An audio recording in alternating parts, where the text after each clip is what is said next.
Welcome to the Jali podcast. I'm your host, Melyssa Barrett. This podcast is for those who are interested in the conversation around equity, diversity, and inclusion. Each week, I'll be interviewing a guest who has something special to share or is actively part of building solutions in the space. Let's get started. Welcome to another inspiring episode of the Jali podcast, where we celebrate diverse perspectives and amplify voices making an impact in their communities and beyond. Today, I'm thrilled to introduce you to Benita Williams, affectionately known as the Self-care Surgeon. Benita is an international best-selling author and the CEO of Benita Williams Enterprises, LLC, a boutique coaching and consulting firm dedicated to helping high-achieving women leaders transform their lives. With a focus on mastering strategic rest and integrating holistic restoration, Benita has empowered countless women executives and entrepreneurs to break free from burnout, lead with purpose, and achieve sustainable high growth without sacrificing their well-being. Through her signature programs and luxury retreats, Benita is redefining success for women leaders, showing them how to thrive in both their personal and professional lives. She's a trailblazer in the self-care and wellness space, and her insights will leave you inspired to approach leadership and success in a whole new way. So grab a cup of tea or coffee, settle in, and get ready for an enlightening conversation with the incredible Benita Williams. I am excited to have Benita Williams with me this week, and I am just so thankful that we were able to meet and to connect, and I just feel like we have become fast friends, like we've known each other for years, but we haven't. So I am just thankful that you are joining me this morning for this wonderful conversation on the Jali podcast. So thank you for being here. I am so delighted to be here, Melyssa. Thank you so much. And yes, I share the same sentiments. I feel like we become really, really fast friends really quickly. So I'm excited about that. I'm excited to see where it takes us. I'm very excited. I'm excited for this conversation today as well. So thank you again for allowing me to join you on your podcast. Oh, yes, it is my pleasure. And I always think of whenever I'm talking to somebody, it's like you are speaking to me. And hopefully other people can benefit, because I know you're known as the self-care surgeon, and you have your own compelling personal story of overcoming burnout. And I just feel like I'm always a few minutes away from burnout. And so I'm wondering if you can kind of share your experience and maybe how it shaped not only your commitment to self-care, but just wellness as a whole, especially for leaders, women, all of us, people All of the color, hats, you right? name it. All the hats. Yes. Absolutely. Absolutely. Well, again, thank you so much for allowing me this place and space to talk about a topic that's really near and dear to my heart, self-care. And I'll be honest with you, it's a conversation, and it's a topic that I really wasn't versed in. I wasn't well versed in during my years of work in the nonprofit sector. I was pretty much in the nonprofit sector for over 20 some years. And if you know anything about doing human service kind of work, the work is never done. You always end up taking it home with you. You always end up going over and above and beyond.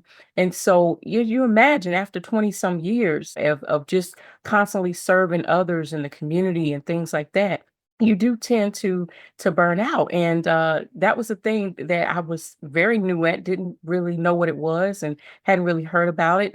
And for the term self-care, we hear that word, we hear that term, but it's so cliche and it's so commercialized, right? And so what is self-care? You know, Right. like what is it even, right? And so Like, go sit down somewhere. Exactly, right? Go take a nap, right? Something like Yeah. that. At the end of your day or something like that, or go get some retail therapy or something like that. But it's so much more than that. And just to kind of give you some insight about how I came about it, again have been working in the nonprofit sector as an executive director, and being in that place and space for so long. Of course, I seen the ins and outs and the day to day of people's needs, and so we as caregivers, as people that have servant's heart and servant leadership, we're always constantly thinking about how we can help someone else. We're always constantly thinking about how we can be there to support someone else, but we never really pour back into ourselves. And that's where I found myself. It was back in 2014, actually. And I had gone through a series of different things, life changing events, really, which brought about a lot of stressors in my life, but I didn't really recognize it, Melyssa, as stressors. I just rolled with the punches, right? I just got up every day Right. and I did what I known to do for the past 15 or so years. It was like it was nothing. So this particular day, I woke up the same way, had my same normal routine, and it's about a hour's drive or commute to work. I think we talked about that earlier about how the Yes. distance is, and even in that, not knowing how the distance in driving and stuff like that, you're still carrying your work with you, right? So you're Mhm. on the road thinking about work, you're at work thinking about work, and then you leave work thinking about work. You get home and you're thinking about work. So that was kind of like my lifestyle and my routine at the time. But on this particular day, I was in the office and I was actually getting ready to go on a business retreat, hence the word retreat. But Yeah, it a was for business business, right? So retreat. I was going, Uh-huh. getting ready, getting prepared for that.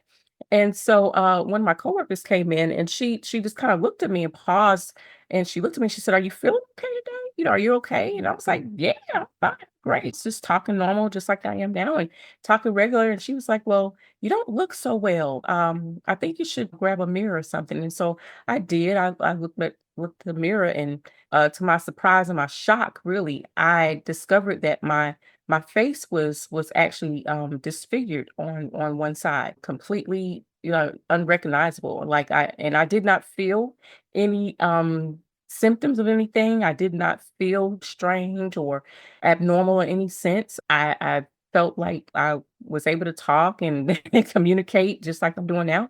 But obviously there was something really wrong. And my face was basically telling a story that was hidden from me and really hidden from everybody. And that is that I was literally at my breaking point of burnout and exhaustion and overwhelm, and just did not recognize the warning signs. And so that particular day turned into a year of just alternating my life as I had known it. Right. Being able to work and being able to take care of my loved ones. I was a caregiver. I am a caregiver to my wonderful, wonderful husband who has a significant disability, but my best friend. And so I've been doing that, and also I've been caring for my mom. Who had a terminal illness at that time during that time frame. And so all of these things that I was carrying, plus the weight of the work that I was doing and involved in. And so I was wearing all the hats, and had these patterns of Yeah. superwoman, so to speak, and being the hero, the You shero. had the S on your chest. I had it. I was wearing it mighty proud, okay? I had it on my chest. And so doing all the things, however, was not being kind to myself. Did not know what self-care really was, and really masking a lot of feelings and emotional things that were going on in my life at the time, and really just using coping mechanisms to avoid really what was going on. And so um that particular day turned into, like I said, a year long of going in and out of doctors, getting testing, um, you name it. I was out of work. I wasn't able to work during that time, relying on other people, which was something I was very unfamiliar with. I was always the strong one, always the one that was dependable. And so my whole life, as I'd known it at that time, just really turned upside down for me.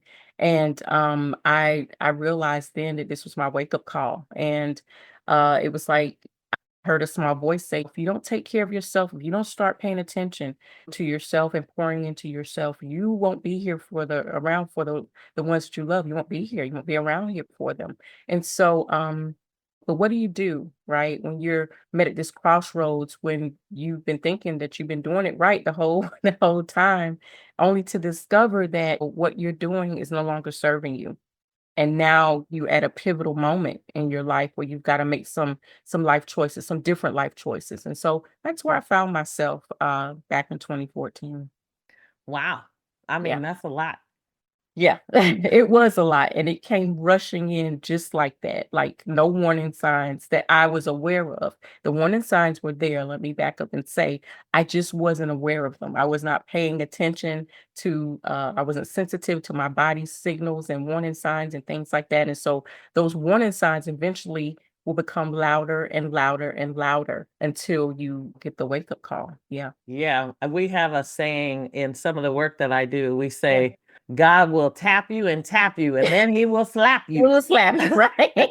Exactly. Because Oh, it's yeah, it like, was a big old slap for me.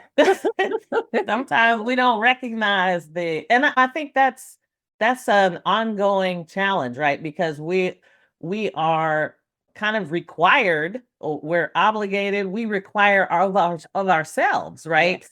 That Yes. we have to keep going, we have to get this Yeah. done. We have such a passion for, especially in the nonprofit world, Yeah. you always have such a passion for giving more of yourself than you possibly can give. Absolutely, and it's a learned behavior. It's your environment, right? I think back now and I realized that what was I equipped with? What were the skill sets and the soft skills that I was equipped with to really handle self-compassion? And in some communities, I would say, and probably a lot in our community, we see mama and grandma and all of them being very strong. We never see them break, right? We never see them cry. We never see them take a day off. We never see them really Yeah. relax and put themselves as a priority, as a first priority. So it's learned behaviors, the habits that we pick up in our environments. And I think that's why I'm very passionate now about the work that I'm doing to try to change the narrative of that, Yeah. so that we can embrace a different way, a more excellent way of taking care of ourselves as we take And care of prioritizing ourselves, right? absolutely Yeah. prioritizing ourselves. Absolutely. Yes. And I know there's a difference between taking a nap and Right. getting rest. Yes. I mean, and I think you call it strategic rest. I do. Absolutely. Yes, absolutely. So Yeah, talk to me about that in terms of, like, you have programs that are specifically designed around strategic rest.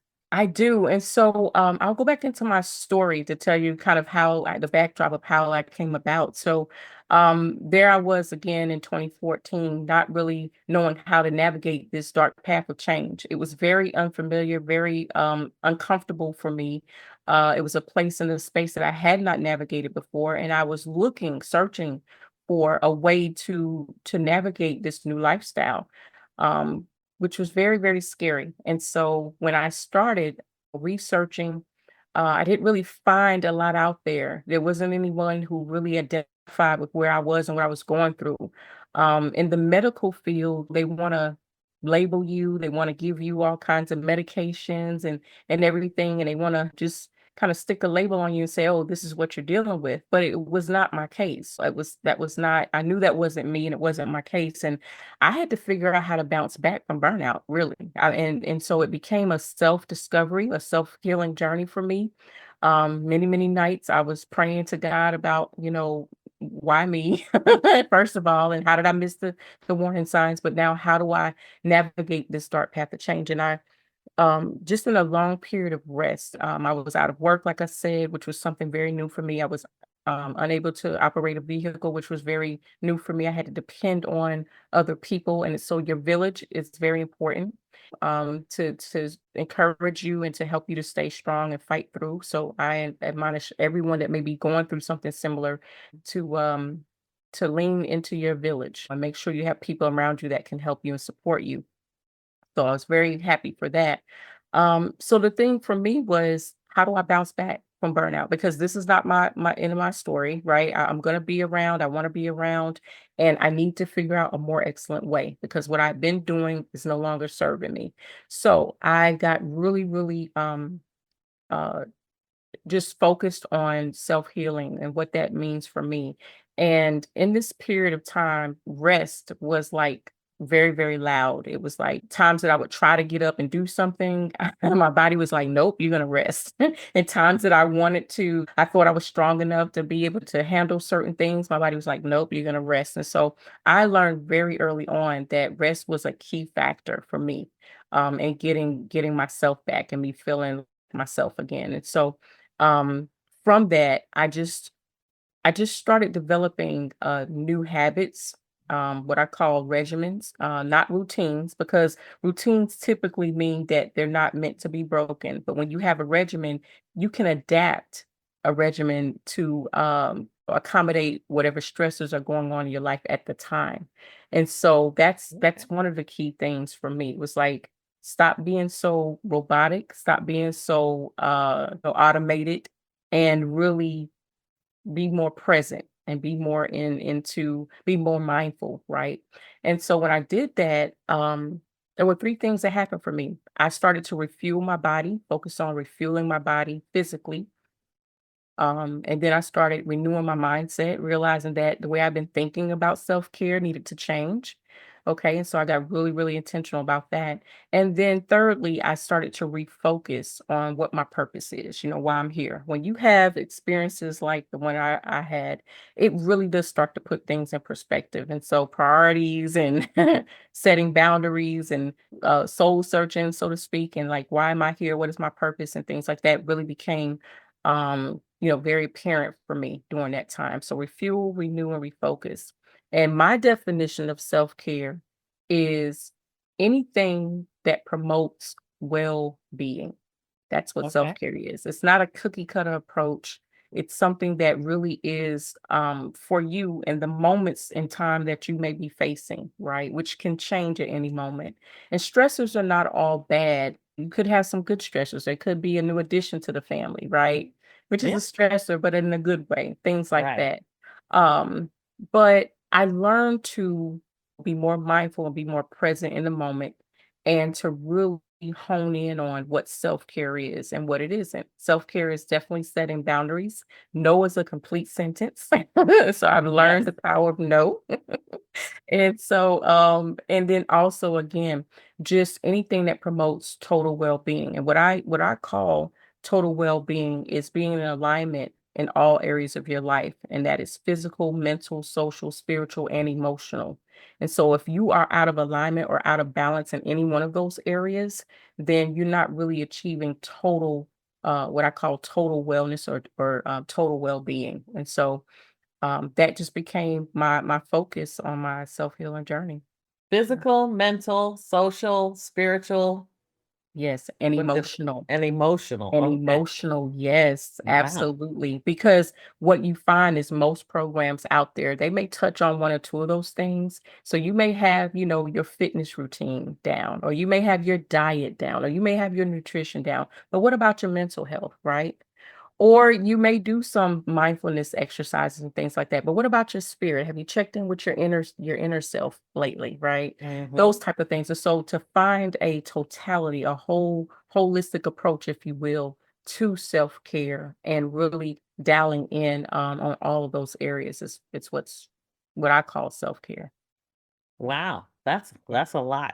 Yeah. That's good though. I mean, I'm taking notes myself Yeah. because I'm Yeah. like, okay, I got Yeah. 1, 2, Yeah. 3, maybe, Right. Right. Exactly. So I mean, in terms of, and I know you can get to kind of the whole strategic rest thing, but Yeah. but in terms of just being able to break the burnout cycle, because I Mhm. know, I mean, there's lots of leaders, CEOs that struggle with kind of balancing their own ambitions with their well-being. Yes. And I mean, what are some first steps that you recommend? Because I mean, honestly, I'm like, okay, physical, mental, social, spiritual, and emotional, that's like a lot. Yeah, it is. All And those I'm areas, like, right? I don't know how. I'm like, how do you even How do start you with begin? Right, when exactly. somebody's kind of feeling drained, or maybe they're stuck in kind of what they think might be burnout, but where do you start? Great question. And you're right. That was the part of the whole navigation, right? For me, it was like, okay, I'm in this place and space. And so how do I begin to get out? And one of the things that I had to realize early on is that when you have hit a wall, you're not trying to go back to the way things used to be. That was very hard for me. That was a very tough wake-up call and a very, like, aha moment for me because I kept trying to go back to what I was used to doing. I Right. kept trying to be, put the S on my chest again and, go do all the things or whatever the case, and it was just that was not the path. It was not working out for me. And so the first thing is to accept basically what has happened and accept the fact that you may never go back to the way things used to be. But that's a great thing, actually. That's a life saving thing because if you go back, if you do the same thing over and over, expecting different results, there's a definition for that, right? Right. so, so Exactly. we so we know we've got to change some habits, some ways of thinking, some ways of processing, and we just got to do some things differently and start to accept the fact that I'm becoming a better version of myself, a healthier version of myself, a more in tune version of myself. And so that's what I had to start doing, is just changing the way that I thought about self care, really. And awareness is a big part of that. I started getting in tune with my body. I was so out of tune with my body. There were warning signs, like I had mentioned before, and I just ignored them. I did not pay attention to them, didn't think they were that serious. Some of them probably avoided altogether, but there are warning signs when you start to get the foggy brain syndrome, so to speak, right? When you can't think of things that would just normally come sharp for you. You can't be as sharp as you used to be and just on it sometimes. The low energy was a big giveaway, okay? You wake up tired, you go to bed tired, you wake up again, you're tired, that type of thing. Emotionally checking out. Emotionally checking out. My mom, I was her caregiver. She had a terminal illness, and actually in 2012, in of 2012, she passed away, and I emotionally checked out. I did not grieve her passing. I did not grieve her transition. I completely checked out. I emotionally detached and just had to keep it moving. And Wow. that was a big warning sign. Yeah. So things like that, you really want to pay attention to when you're no longer emotionally there for the family and your friends or your children, things like that. Things that should emotionally charge you don't, Mm. or you're very dismissive, or the way that you used to handle things, you're not as you're kind of lashing out more and things like that. Like your personality, your persona changes, right? You're not who you really are all the time and that kind of thing. So those are warning signs. Like, why Of did I course, just yell physical. at her? Right, exactly, exactly. Like, why did I just snap for no reason or that type of thing? Or why am I aggressive driving? Or anything like that. It just could set you off. Why are you being reactive rather than proactive, okay, to everything? Why do you sense everything is an urgency? Rather than something that can be processed in time. Those type of things are all internal measures that we need to pay attention to, physical, mental measures, emotional measures that we need to take note of. Um, when your emotional intelligence is just not that intelligent, right? Yeah. So those type of things, Took a step the back. subtleties, yeah, of everything. And so that's when I discovered that, okay, Benita, you really need to dial in and you really need to understand that things are not going to be the way they used to be. But that's a good thing. And you can now chart a new path for yourself.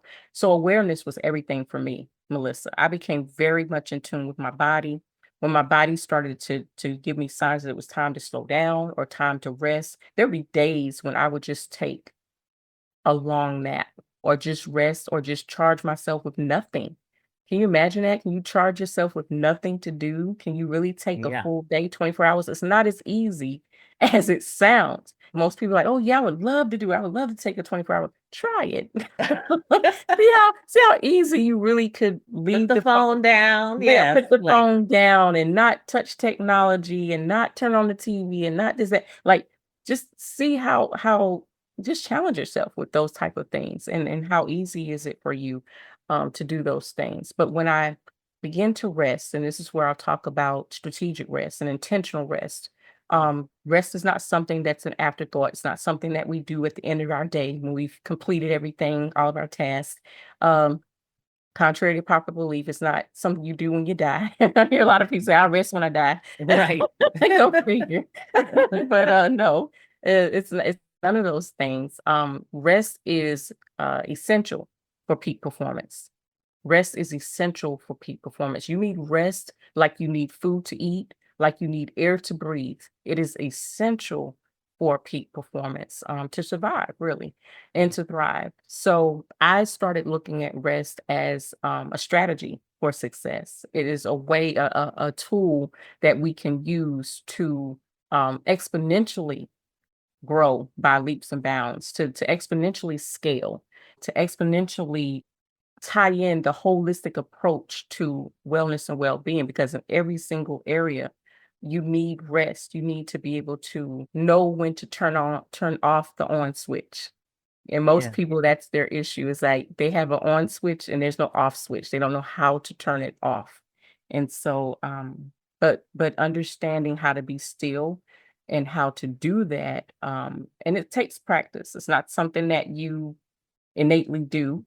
It's something that you have to practice at, really, to dial in. But when you do and you start to realize that, you know what, I can take strategic pauses throughout the day. I can have active rest moments and things like that, right? Um, Resting is not just about taking naps. There's so many ways that you can rest your brain and your body and things like that, but it takes practice. So, Yes. I yeah. love that. Let's pause for a moment. We'll be right back.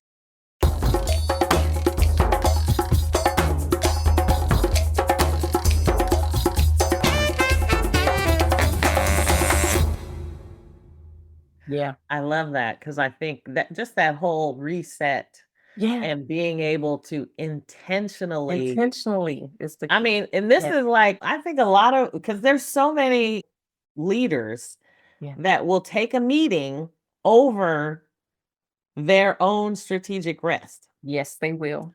And Yes, it's they like, will. well, it's like I really don't have it blocked off. Right. So I'll just take a call. But you are just as important as whatever that call is that you're going to More get on. important. More Yes. important. Thank you. Yes. Thank you. See, I'm still learning. Yeah, no, Um, you're good. but More it, important. but we tend to always kind of default to work first. Exactly. And then the rest is like, I'll take the leftovers. Right. And then we end up with no leftovers.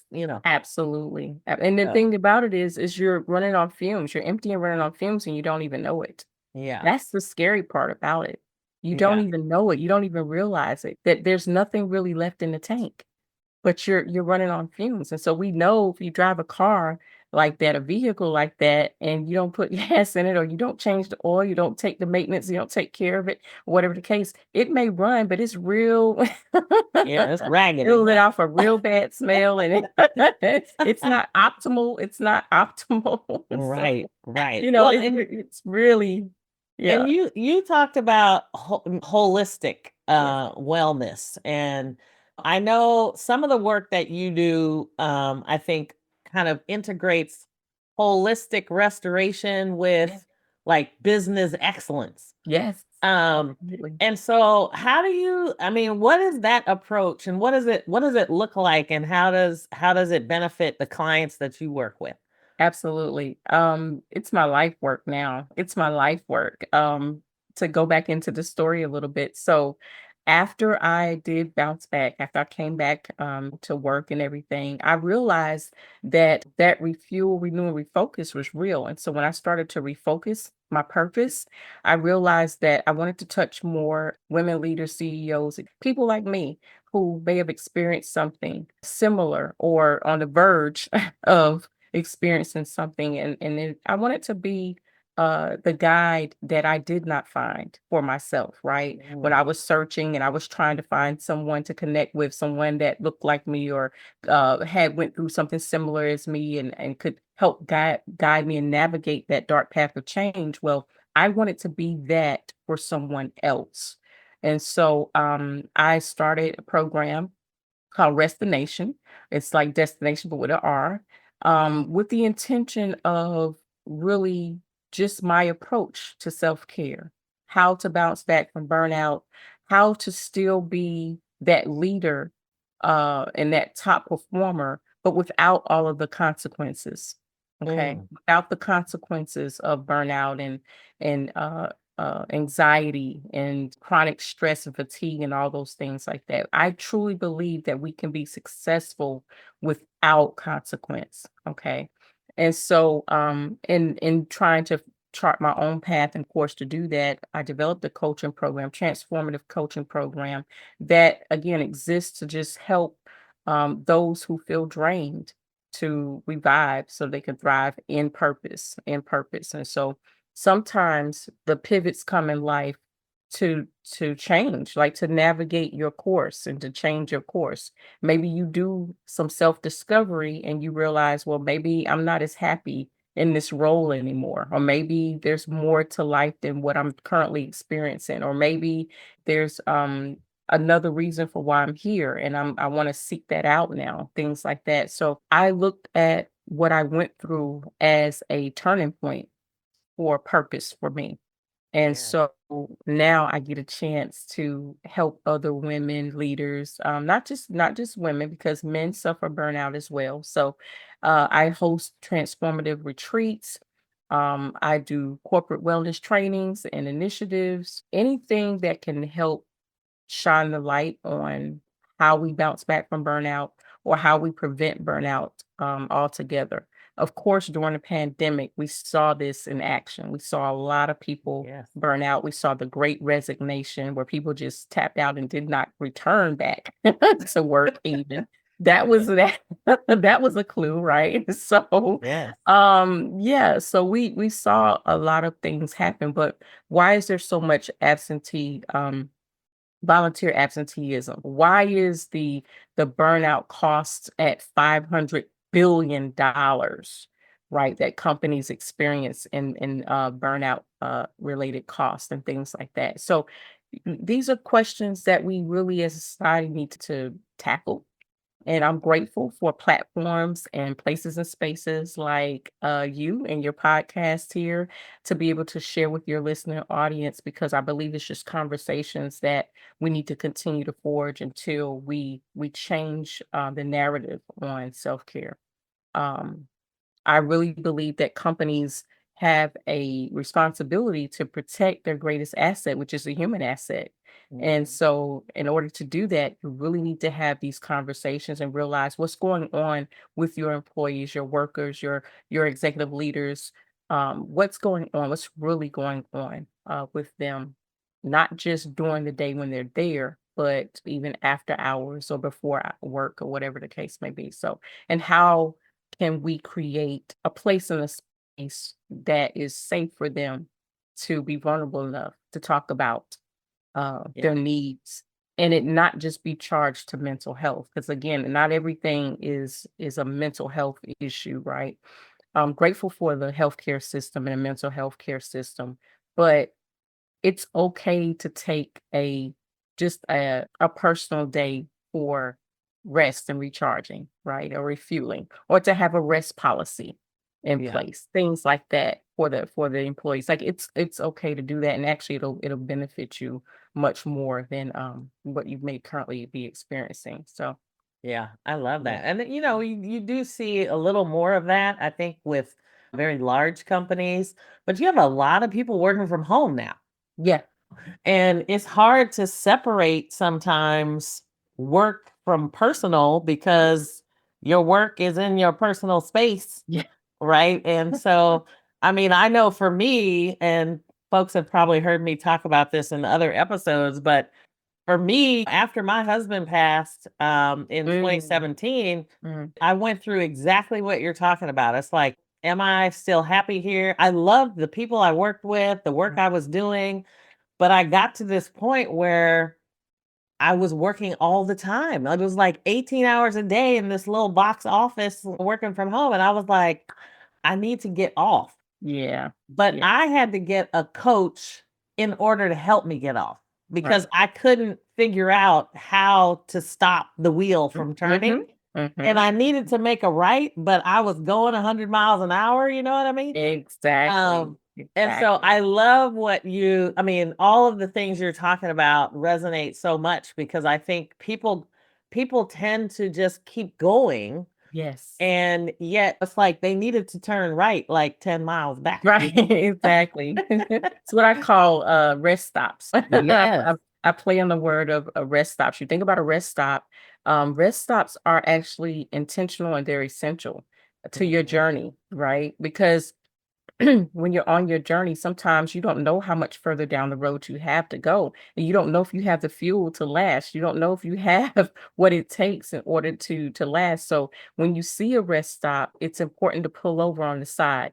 If for nothing else, to stop, to take in a breath, fresh air, to stretch, right? To go to the restroom if you need to, just to kind of recalibrate and refresh and those type of things. So when you think about that, taking a long distance road trip, that's how we have to look at our lives. Like we're all on a path, we're all on this journey together. And so there are moments in time that are specifically designed for you to do just that, to stop, to pull over for a minute, to be intentional about taking a break and a pause and assess the situation. See if you need more fuel, if you need more energy, if you need more direction, if there's a detour of some sort or whatever the case may be. So it's important to pay attention to the road signs of life, what life gives you, and Yeah. to help you navigate. So Well, and I think you've actually talked specifically about some things like menopause and leadership and things of that nature, and not to leave out the men because I right. think in a lot of cases we need support. Oh, Yes, like I mean, you may not be going through menopause, but it's helpful when you know how it's impacting us. absolutely. You know, whether we work together or whether we live Right. together, Right. right? So so I mean, are there specifically unique challenges for women leaders that as they kind of deal with transition? Because I think for me, anytime I think about a transition of Mhm. any kind, whether Yes, it be work related, personal, whatever, yes, transition always is challenging because and the most risk is created when you're trying to do something else and right. move to a different place. So are there like how do you guide people through some of those things when you think about leadership? Great question. Yeah. So I'm reminded of a quote that says that successful leaders anticipate change. And so you always want to be on kind of the cutting edge, if you will, of understanding that change is inevitable. It's Mhm. going to happen. That's just it. It's Yeah. going to happen. And so if we can prepare ourselves for that, if we can stay on the forefront of that, if we can keep that at the forefront of our mind, that change is inevitable. And if I want to be successful in that, I need to anticipate when those changes are, and the best way that you can do that is to be, again, aware, to be in touch, to be in tune, and to realize that not everything stays the same. People change, things change, jobs change, whatever. Career, family life changes. There are different dynamics, which brings in different stressors at any point in time, which is why I really teach a lot about how to regiment yourself for the stressors that are going on in your life at the time, and give yourself permission and flexibility to change and adapt to change as your needs change, as the stressors change.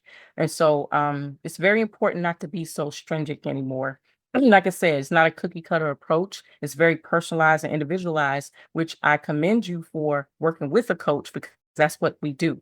We help you to basically personalize and customize something that is tailor made for you and your lifestyle and what it is that you're doing in the moments that you have. And so that's where the work comes in at, because it is a journey. It is not an overnight success. I'm sure, as you know, anything that you're doing to navigate change is going to take some time. I probably don't know the statistics to the T about this, but you think about anything that was innovative, any type of innovation that we've seen in the last 10 years, well, it probably took longer than that for that idea to kind of come to surface, to come to, come to life and to be realized. And so, but that's what I mean.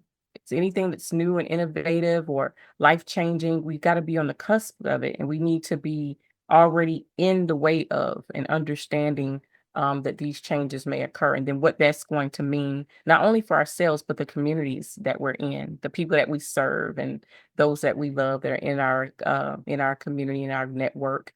And then what does that mean for your work life balance as well? So Well, and very I love that you said that because I think at the beginning you talked about leaning into your village. yes, And for me, I think there's so much opportunity in whether it be, quite frankly, business or professional or yes, personal or network, personal, right? the ability to anticipate change really is a lot about who your village actually is because they actually help in a lot of ways. Like my mother, I mean, she's been through stuff I haven't been through yet. She's Absolutely. 84. So, Wow. you know, and so it's like there are so many opportunities for us to connect with others, but I think a lot of times there's so much focus on. I mean, there's so much information coming to us now all the time. It's Oh yeah. hard to it's hard to turn it off, Yes, but it's so meaningful when you turn it off. absolutely. It's Absolutely. it's amazing. And I believe that again, we have work to do, right? Um, but being able to do your part. We don't have to do it all, but just be able to do your part. Be able to help yourself, help others to help you by you knowing what it is that you need, and being Yeah. able to go to your employer, being able, if you're at home and you need to reorganize your space or something like that, do something that's self-serving, do something that helps you, and it also teaches other people how to treat you. You have the responsibility of helping people to help you. Right. And so, in order to do that, you need to be in tune with yourself. You need to know what your needs are. You need to be in touch with that, both on a professional level and a personal level. If there are no meetings after 5 p.m., then guess what? There are no meetings after 5 p.m. And to thine own self be true. That is one of the most powerful quotes that I always use. To thine own self be true. So be in integrity with yourself. Be integrity with what you say and your words and what you want, what you desire. uh don't break integrity with yourself in that way. Yeah. And so, and you That's you teach, powerful. yeah, you teach other people how to treat you. Yeah. Yes, I love that. I Yeah. love that. So then in terms of, and I love that you're talking about, because I think a lot of times, especially the higher in leadership you go, a lot of times you invest less in your professional and personal development Mm, than you did when you were maybe an analyst or right. like some of the an entry level. It's like you, and so it's interesting to me because I think the investment in yourself, we tend to underestimate the power of that investment. And it's not always about money, but it can be Right. just to Absolutely. create the time, right? Um, Absolutely. Like, do you, right? yeah, Do what is going to help you, to be beneficial to you. I hear people a lot of times they'll go on vacation, they'll take a vacation, but then they need a vacation from the vacation. It's like, right. what? Well, what did you do? Or what didn't you do on vacation? What You did you didn't do on rest. vacation? Now you didn't Right, rest. exactly. So yeah, and we wear it like a badge of honor. We sometimes people actually use, and this is interesting because this is a topic that came up in another conversation I had, where a leader went off on vacation, took like maybe a 2-week vacation, whatever, and was like, I got so much work done during my vacation. It's like, what? That is not what a So you vacation is didn't, for. right. So you didn't really, and then not to mistake vacation as true rest. I Yeah, think that's the other part of it as well, because rest is something, again, that you need, like you need food to eat and air to breathe. It is a non-negotiable. It's a non-negotiable. Yes. It's like statistically, your body can only last so long without food, right? Before it starts to go into self-preservation mode. Well, it's the Hmm. same with rest. If Yeah. you deny yourself rest for a period of time, think 11 days or so, your body will start to go into self-preservation mode, which means you're no longer in control, which means that you're going to start to see signs of breakdown and deterioration and lethargic mental fog and all these other things because your body's literally screaming at you at that point that listen, we something's wrong, we need to sleep, we need to rest, we really need to pay attention here. So paying attention to your body is like one of the first things that you can do to help yourself and reward yourself. And then being intentional about your mental energy. The brain is actually the organ that takes up the most energy. Hmm. You utilize the most energy in just your brain, the way your brain thinks and processes and things like that. So if you think about that, what happens when our brains work much like a computer. So when our computers are fragmented, right? Hmm. Overloaded in processes and things like that, what happens? It tends to shut down, break down. And so we got to look at that and understand that our brains work much like a computer. And so we need to what? Shut down, reboot, re-energize, those kind of things. And so it's all about a lifestyle balance, the Yeah. holistic approach to wellness and well-being, and making sure that we're paying attention in all areas of our life. That's awesome. Yeah. So now I know you do a lot of work in kind of in your area and regionally. I think you also you want to make sure internationally as we think about self-care and on an international scale, how do you envision your role in the movement globally? Because things that we do in America are very different in other countries. And in the blue zones, I think there's clearly different things that are happening to make people live longer Mhm. and experience a much different life, I'll say, than kind of some of the things we're used to here in terms of just working and it's like you work and you die. Yep. Exactly. That's it. You So work, how you do have a you how do retirement you party, and then you die. No. yeah. How do you envision when you think internationally about self-care and what the future of self-care looks like? I'm really excited because, to my surprise, when I was doing a lot of the research, I discovered that there are other countries that are far more advanced in self-care techniques and basically taking care of the worker, so to speak, taking care of the employee. Mhm. For example, in certain countries, they have more time off than America. Yes. Uh, and in other countries, they really put in protocols for people to take breaks throughout the day. You start to see a lot of companies globally with far more advanced technologies and things that they incorporate into the workplace, so that people can take breaks and rest and things like that. They may be discovering, you may be seeing some sleeping pods or different things like that that are just again cutting edge technology of the way we think or rethink work, our work environment. Because you think about it, where do you spend most of your time? If it's not at home, it's at work. So where we spend the most of our time is where we need to be strategic in how we refuel, how we re-energize, how our energy inputs are more than our energy outputs. And so I believe globally that we see things that we could improve upon here in America. So Yeah. hopefully we'll take the lead and take the charge in that. And that's, I think, the role that I will help to play in just kind of bridging the gap, because there's definitely a gap right now in the health and wellness space, but Yeah. it's a good problem to have. Yeah. Well, you keep the movement going. That's what we need. Yeah. And I'm literally, it's like, okay, I'm refuel, reframe, refocus. I gotta like keep that in my head. Yes. And I hope everybody else will as well.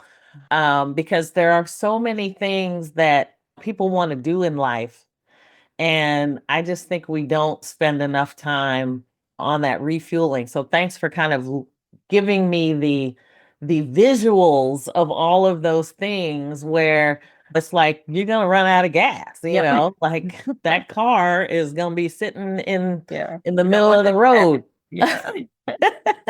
And I love the fact that you talk about routine versus regimen, Yes.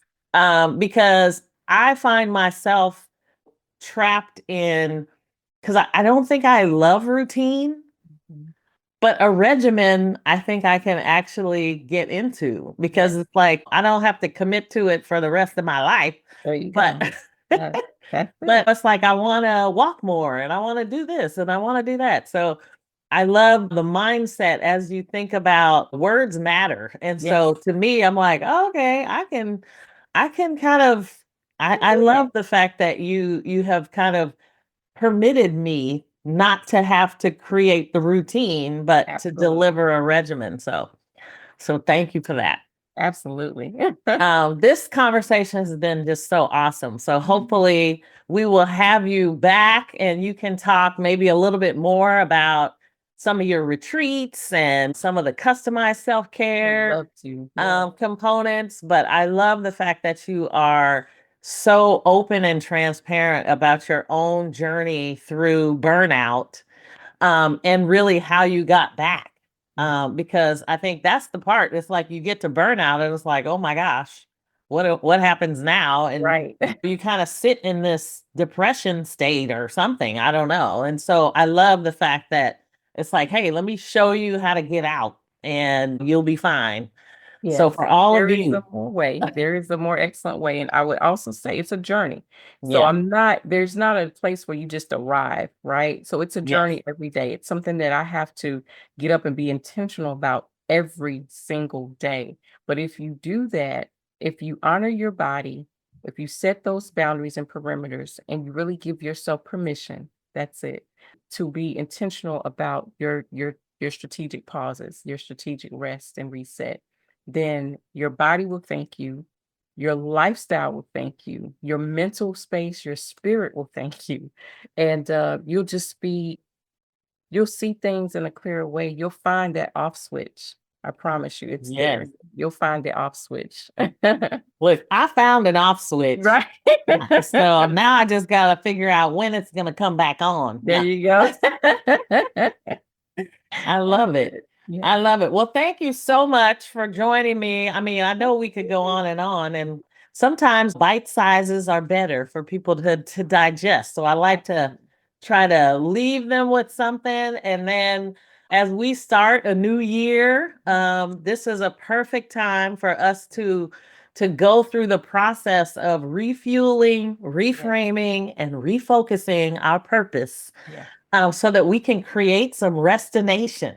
There we go. Look, I got a whole new You got it language on already. these. That's it. Perfect. Well, thank you so much, Benita. It's been Thank a you. pleasure. I look forward to continuing our wonderful friendship. Absolutely. And when I'm out east next time, we're going to definitely connect. Let's do it. Already done. Yeah. All right. Perfect. All right. Thank you so much. Thank you. Thanks for joining me on the Jali podcast. Please subscribe so you won't miss an episode. See you next week.